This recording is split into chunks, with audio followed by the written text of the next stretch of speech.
Hello and good day. And so this is how to submit offers on Offerup. So what you want to first do is log onto the Offerup app, and then you're going to reach a home page that looks like this. Afterwards, you can either search for the item that you're looking for, or you can scroll down for recommendations of items that are based on items that you've searched before in the past and looked at.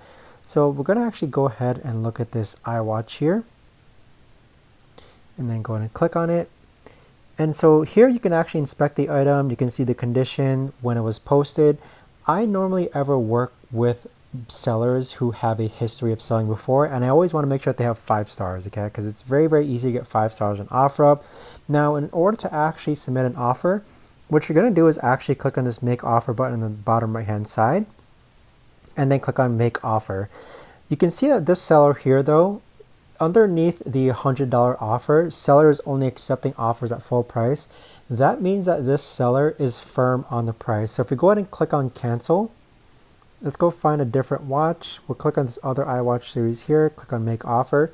Now you can actually adjust your offer. So let's say I want to offer $100 and then click on make offer. That's going to send the offer to them. So you're going to run into 2 different types of sellers, in which some sellers are either going to be firm on the price, and then other sellers are going to allow you to negotiate. When I sell an Offerup, I do allow negotiations or people to actually offer. I mean, that's why the app is called Offerup, right? But after you go ahead and make an offer, those messages is going to appear in your inbox. You're going to see your message or offer in your inbox. So I hope you found this video helpful, but that is how to submit offers on Offerup. If you have any questions, let me know in the comments down below.